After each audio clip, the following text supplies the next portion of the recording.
Olá pessoal, tudo bem? Aqui é o professor André Santiago e começamos mais um episódio de Conhecendo Pernambuco. Sim, continuaremos nessa aventura pela história de nosso estado. Mas antes, não esqueça de se inscrever no canal da TV Múltiplo Ensino, deixar o seu like, ativar o sininho para as notificações e aproveita também e se inscreva no canal do professor André Santiago. Vamos lá?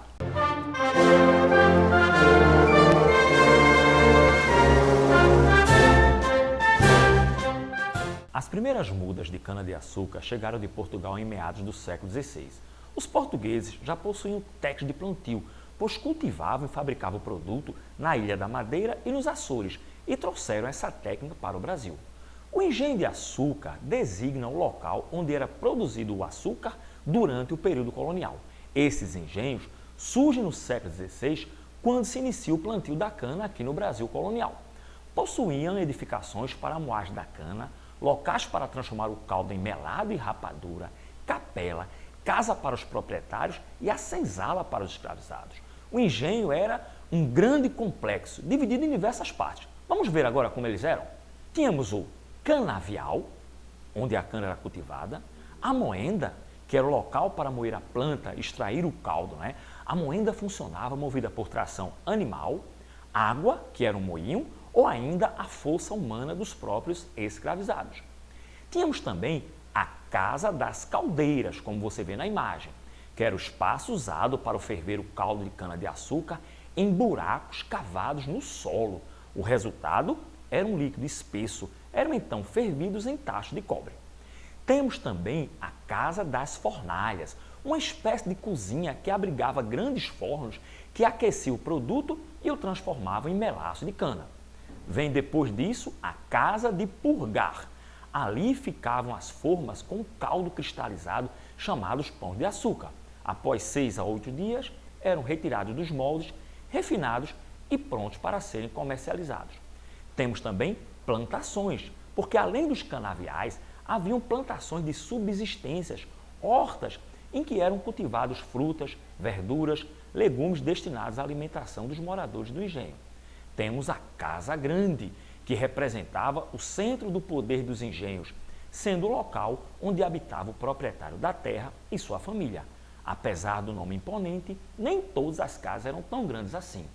Mas tínhamos também a senzala, locais que abrigavam as pessoas escravizadas e onde não havia nenhum tipo de conforto e dormiam no chão de terra batida.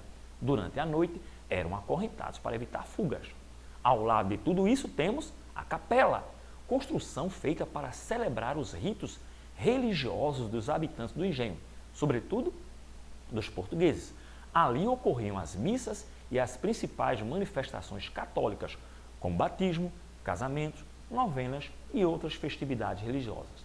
Vale lembrar que os escravizados muitas vezes eram obrigados a participarem dos cultos.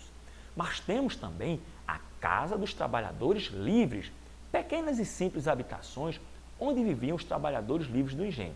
Geralmente eram empregados especializados como carpinteiro, mestre de açúcar, pedreiros e outras funções. Ao lado de tudo isso, havia o curral, que abrigava os animais usados nos engenhos, seja para o transporte de produtos e pessoas, nas moendas de tração animal ou para a alimentação da população. E como funcionavam esses engenhos coloniais? Primeiro, as canas eram cultivadas em grandes extensões de terra, chamadas de latifúndios, depois colhidas e levadas para a moenda, local em que era produzido o caldo de cana. Após esse processo, o produto era levado para as caldeiras e em seguida para a fornalha. Por conseguinte, o melaço da cana era colocado em formas e, uma vez cristalizado, era conhecido como pão de açúcar, como você vê na imagem.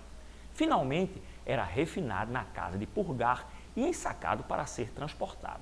Parte dele, e sobretudo o açúcar mascavo, que não passava pelo processo de refino, era destinado ao comércio interno. No entanto, a maior parte da produção era enviada para abastecer o mercado europeu. Devido à sua estrutura e à grande quantidade de mão de obra, os engenhos eram considerados pequenas cidades.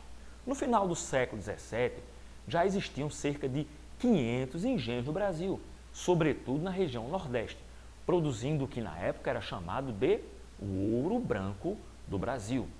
Assim era o engenho do Brasil colonial. Até o próximo episódio, pessoal. Curiosidades! O Brasil é o maior produtor mundial de cana e, por isso, muitos acreditam que se trata de uma planta genuinamente nacional. Mas essa não é a história. A planta surgiu na ilha de Nova Guiné, no meio do Oceano Pacífico, e se espalhou para o mundo gradualmente junto com a migração humana. No Brasil, a cana-de-açúcar só chegou em 1520, trazida pelos portugueses.